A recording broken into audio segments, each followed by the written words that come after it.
Let's go.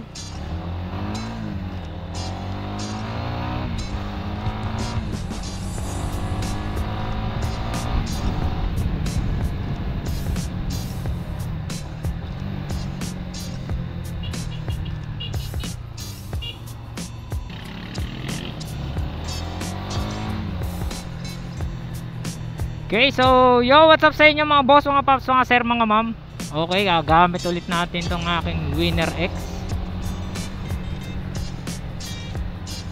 At maganda ang panahon ngayon, mainit at walang pagkulimlim o pagdilim na magaganap, ano. Ayan. So punta ako ng Manila at mamimili ako ng gamit ko para sa aking printing, pero wala akong top box. Ayan. Magte-tape ako ngayon. Yung ipamimili ko, ite-tape ko dun sa likod.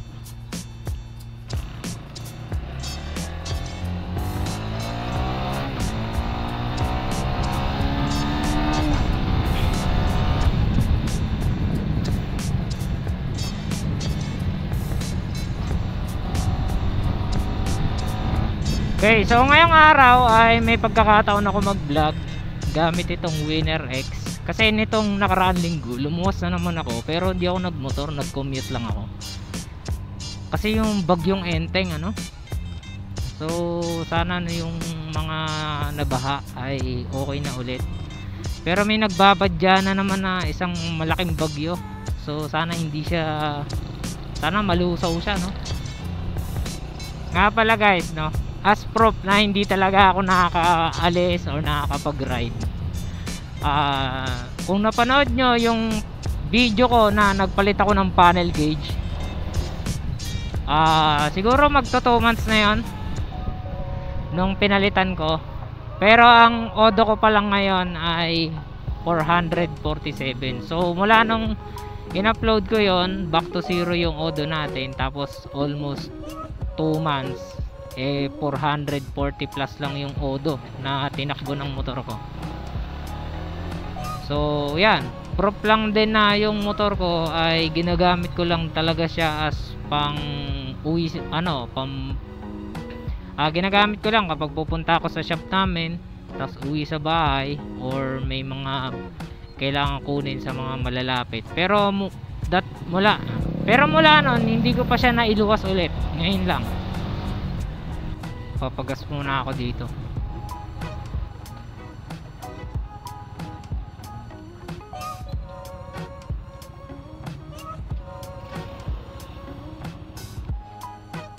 So yan yung motor ko, wala namang nabago. Pinalis ko lang yung chain guard, ano? Yung chain guard dito para lumabas yung aking chain. Kung makakapansin nyo rin, yung chain ko hindi naman siya ganong well lubricated, ano? Regular 100 regular lang tayo mga boss. Yan, so hindi siya masyadong lubricated, ano, kasi dito lang naman ako sa amin eh.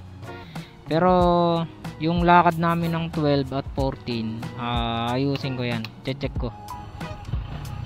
Wala naman ako masyadong itatopic talaga sa inyo. Gusto ko lang mag vlog, gusto ko lang magmotor. Kasi yung iba nagme-message na sa akin, boss, ano nang balita sa Winner X mo? Okay naman yung Winner X ko, still stock pa din. Di lang talaga tayo makaalis kasi nga sa mga inaasikaso natin, may mga pinupukusan din tayo sa ngayon. Pero hindi ko naman kinakalimutan yung pagbablog, ano.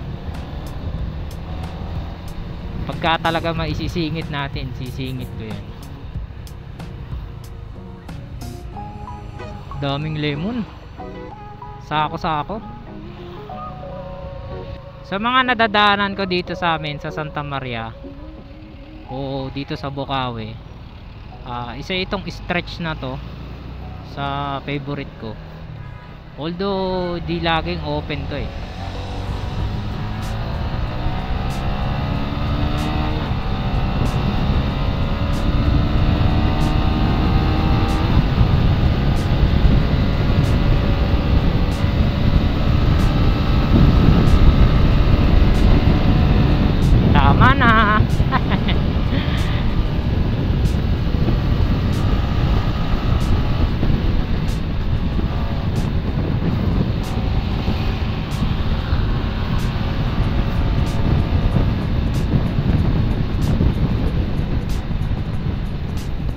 Ganun lang. 'Di ba? Pag ganun yung takbo mo dito, yung stretch na to, mabilis mo lang mauubos. Kaya magbi-minor na din kasi may mga dumadaan. Makakita nyo tuloy talaga kung paano ako mag-drive, ano? Yun o, GTR R35.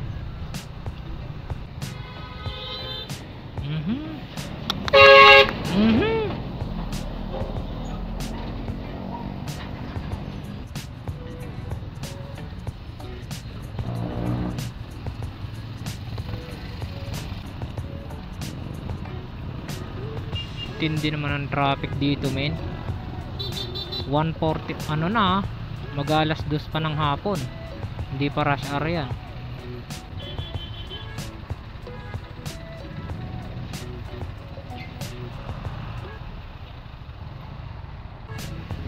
Ayaw magpalusot.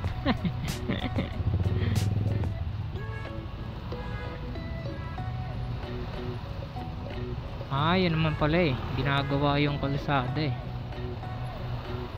Pero ang lupit, ano, kagagawa lang yata, alam ko kagagawa lang yan last year. Ginagawa na naman.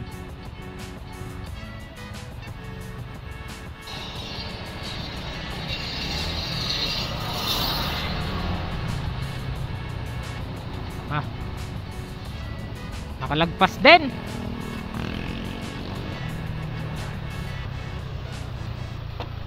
Oh, tukod. First time lang tumukod nito. So, mabanggit ko na nga lang din pala mga boss. Since nagpalit ako ng RK chain, may mga na-curious na mga nagtatanong kung nawala daw ba talaga yung ingay, kung mabilis daw ba siya lumawlaw, ganyan. So yung ingay sa kadena dito sa RK chain, mas lessen yung ingay niya sa stock, ano. Kahit na lubricated kasi yung stock na chain ni Winner X, maingay. Dinig mo na ano, na yung friction ng kadena, dinig mo. Pero dito sa RK hindi naman. May ingay siya pero hindi siya ganun kalakas kagaya sa stock. Kaya pinaabot ko rin sa punto na ano eh, na hindi ako masyadong naglulubricate. Kasi gusto ko malaman kung pareho lang ba siya sa stock na ano, na malakas ang friction kapag tumatakbo. Pero based sa observation ko, hindi naman.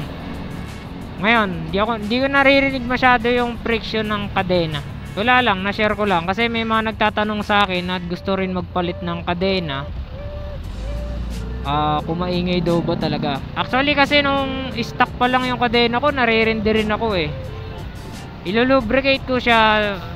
The time na ilubricate ko siya, hindi siya ganun kaingay. Pero kapag lumipas na ilang araw, ayan, parang maingay na ulit.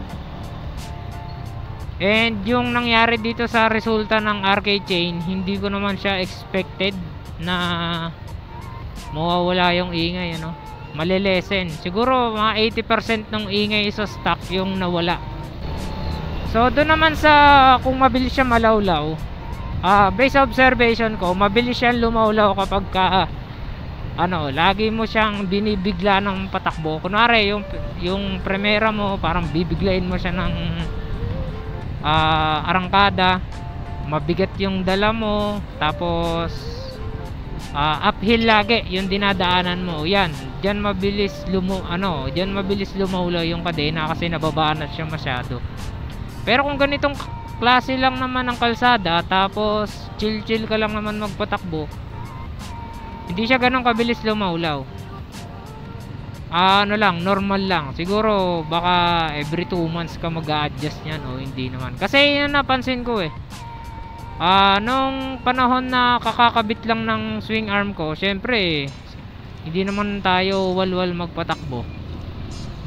Pero nitong mga nakaraan, napansin ko kasi sa motor ko, parang nagtatampo, parang nanghihingi ng mabilis na takbuhan.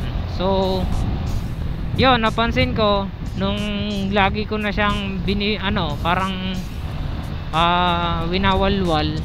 Ayan, napapansin ko lumalawlaw na yung, mabilis lumalawlaw yung kadena. Pero adjustment lang naman ang kailangan doon. Napanood niyo yung mga upload ni Boss Reed? Grabe no, pinahiram sa kanya ni Kong TV yung motor niya. Tapos para isagad. Lupet. Kakapanood ko lang kanina, kaka-upload niya lang na nag-racetrack siya gamit yung motor ni Boss Kong.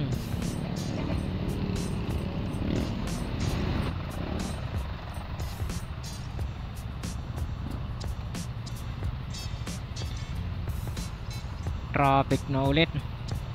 Well, dito naman sa Valenzuela, yung mga traffic na ganito, sa stoplight lang naman. Stoplight ang dahilan kaya ganyan. Pero ayos lang din yun kasi once na mag-go yan, nakiklear naman eh. Doon lang talaga sa gawing Bulacan. Diyan nagta-traffic na di mo malaman kung anong dahilan, ano.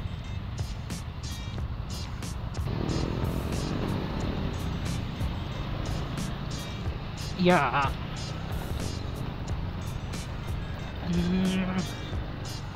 Mapapatayo ko na lang eh.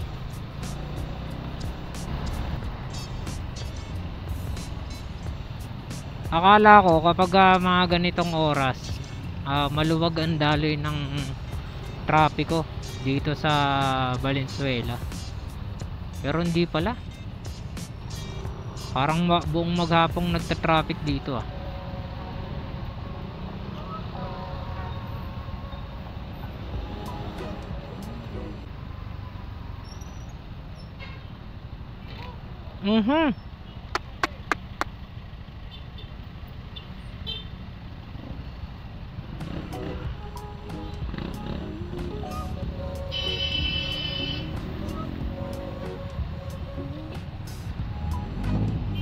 Tuklap yung bumper.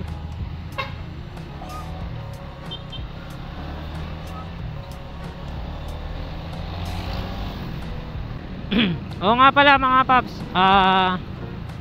sa darating na September 12 at September 14, meron akong aatenan na event. Hindi naman talaga totally invited ako, no. Baga nakapagpalista lang tayo ng maaga, nakakuha tayo ng slot, kaya ako makaka-attend sa event na yan. So sa September 12 yon, tsaka 14. Yung September 12 event yon sa HSDC. Ang alam ko ay exclusive yon sa mga Winner X owners, ano. Di ko lang sure kung mayroong ibang mga motorcycle club na kasali doon, pero sa group kasi namin ng Winner X kinuha yung participants na kailangan. So nakasali ako doon. And then yung sa September 14, ride tour siya. Parang organized yata siya ni Motor Trade. So Winner X na naman yung subject doon sa event na yon. So nakapagpalista ako. Kaya yan, mark the date. Sana makapag-vlog ako ng maayos doon. Pero nakadepende kasi yun eh sa lagay ng panahon. Kasi alam naman natin ngayon sa part ng Manila, pagka umuulan, mayroong lugar na binabaha, tapos halos ma-stranded ka na. So depende, kapag ka maganda ang panahon, mag-go ako. Pero kung sakaling hindi maganda at masama talaga ang lagay ng panahon, baka di ako sumama o di ako maka-attend. Kasi malayo rin yun sa amin eh. I mean, hindi pala malayo. Marami akong madadaanan na pwede akong ma-stranded kung sakaling sumama ang panahon sa mga araw na yan. Wala, na-share ko lang. Kasi sa group namin sa Winner X, since official siya, hindi siya yung basta binuo lang. Nationwide na yung grupo namin o yung club. Kung gusto nyo sumali, kung may Winner X kayo, kasi ang requirements talaga dun, kailangan meron kang Winner X. Ilalagay ko yung yung description ng Facebook group namin. And then doon na lang kayo mag-post kung saang lugar kayo para mapasok kayo sa mga GC at kung sakaling merong group ride or event na pwedeng ma-attenan, malaman nyo rin. So nandyan sa description yung link kung gusto nyo sumama. Na-share ko lang din kasi kami talaga sa Bulacan, yung ibang mga kasama ko parang wala pa kaming napalyahan na event na pinuntahan, ano.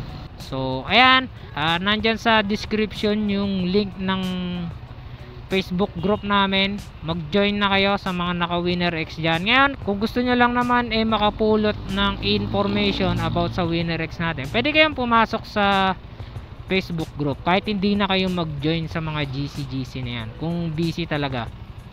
Kami naman kasi namamanage naman sumama-sama, so pag may opportunity sama, kapag walang opportunity hindi talaga sasama. So ganun lang yan kasi lahat naman tayo may mga priority sa buhay.